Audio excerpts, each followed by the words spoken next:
Hey guys, welcome back to another YouTube video. Today we'll be talking about the 49ers making a trade all the way up to pick number 3 with the Dolphins, and the Dolphins trading from number 12 back up to number 6 with the Eagles, and all the picks involved, everything that got shuffled the last 2 days. Let's go over it. So as you may know, the Dolphins obtained the number 3 overall pick after trading Laramie Tunsil to Houston. They traded him for a haul of picks last offseason, and now they took the number 3 overall pick that they earned from the Texans with their terrible year this year, and they flipped it to the 49ers for 2 additional first round picks. So they moved back to number 12. Then they got a first round pick in 2022 and 2023, making that 6 first round picks within the next 3 years, 2 in each season, which is insane for any team to have 6 first round picks in 3 years. So before I move on to the Eagles part of the trade, I'm going to talk about the 49ers and the Dolphins at that moment, what everyone was talking about, what everyone was thinking, and how, people actually thought that the Dolphins were done. They thought, oh my god, they're geniuses, they trade back from 3 to 12, they already got a quarterback, you can still get a really good, weapon at 12. This is awesome. The 49ers, although, show the aggression that they want to either trade up for Kyle Pitts, or they love Zach Wilson or Justin Fields. Now, let me talk about the Kyle Pitts one first. I understand that they have Travis Kelce. I really do.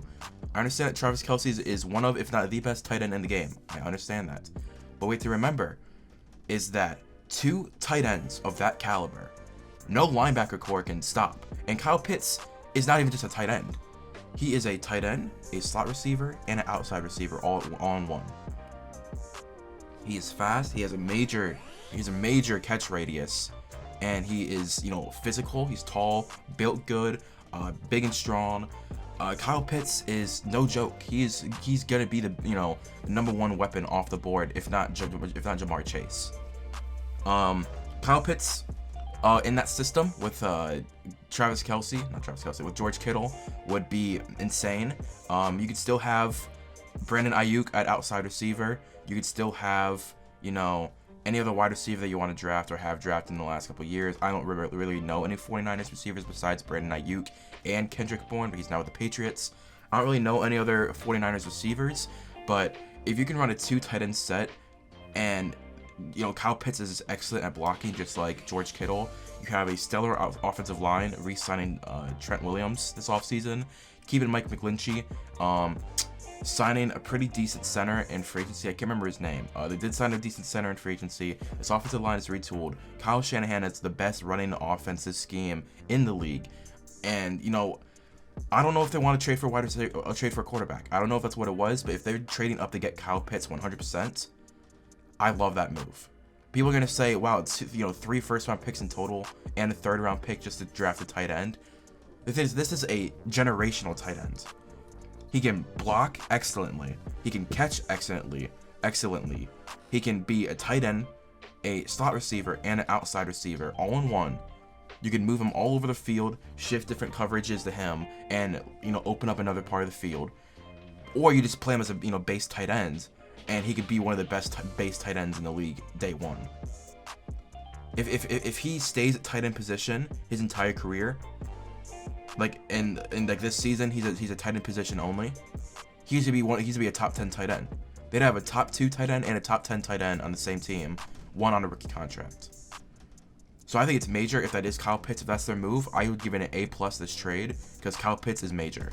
But if they traded up for a quarterback, I would also love it. I don't think if the Jets don't trade number 2 overall and they take Zach Wilson, then Justin Fields would be a perfect scheme fit for the 49ers. It'd be a perfect scheme fit because Justin Fields at Ohio State could always just hand the ball off. He was always one of those play action quarterbacks like Baker Mayfield who thrives under play action and going off the run game, and then taking open shots to semi-open receivers that you don't even have to go past your second read to to find. I think Justin Fields would thrive in Kyle Shanahan's scheme. I think that would mark the end of Garoppolo. He might have 1 season left in him with the 49ers, but I think definitely by the 2022 season, it would be Justin Fields at the helm. There would be no Jimmy Garoppolo. There would be no Jimmy Garoppolo. He'd either be cut or traded or whatever. I believe after this season they can cut him for around 20 million with no dead cap. I think that's what they would do. I mean, to me, it's crazy the Dolphins have flipped former left tackle Larry Tunsil for 4 first-round picks and a 3rd-round pick. That's what they flipped one player for. All because, you know, all because he was smoked in a hotel room through a gas mask. He fell to the Dolphins and is now turned into a piece that has built a brand new roster for the Dolphins to contend in the Super Bowl. You know, and now talking about the Dolphins with that move. Before they moved back up to number 6, I was scared because if let's say that the 49ers do take Kyle Pitts, or let's say take Kyle Pitts, let's just say he gets taken. You know that Jalen Waddle, Jamar Chase, and Devonta Smith will be going in the top 11. Those 3 are guaranteed. Whether, you know, I don't know what teams will be taking them. I mean, you just those 3 you know are going to be taken. Jamar Chase is going to be the first receiver off the board. Devonta Smith right after him, and then maybe by pick 10, pick 11 with the Giants is Jalen Waddle. That's already 100% guaranteed that those 3 will be off the table by 12. Do you like Dyami Brown that much? I love Dyami Brown. I love him. He's from UNC. He's probably the 3rd receiver in this class for me, but I don't know if they have him on their board like that. It'll be interesting to see what they do with the future picks, because again, I'm talking about before I knew that they trade back up to number 6 to get a receiver. This is before I knew that. I was very intrigued to see what they would do if they would trade back up. Would they keep trading back and just keep acquiring 1st-round picks and then just like kick the bucket down another year? I don't know. But then 20 minutes later, the Eagles have traded back from 6 to number 12 with the Dolphins, so the Dolphins moved back up into the top 6. Wow. All they had to do was trade a future 1st, I believe, and a 3rd-round pick. I believe it was a 3rd and a future 1st. They traded back up to number 6. I believe it was a 1st in 2022. I get it for the Dolphins' point of view. They're gonna grab a wide receiver then. Whether it is Jamar Chase, you know, it all depends what the Bengals do. Will they grab Jamar Chase or they grab an offensive lineman? If they grab an offensive lineman, the Dolphins get Jamar Chase. If they grab Jamar Chase, the Dolphins get Devonta Smith. No matter what they get, no matter what, it's a win-win situation for them at that position. It makes no sense for the Eagles. You know, the Eagles. This shows that they truly believe in Jalen Hurts, which I'm okay with. I believe that Jalen Hurts can be a competent starter for a year or two. You know, a bridge quarterback, let him develop, see what he's got. I just don't like how they don't get him another weapon. They don't really have a star wide receiver on the team. They still have the exact same problems of last year where they don't have a number 1 receiver. You know, they can't grab Kyle Pitts now.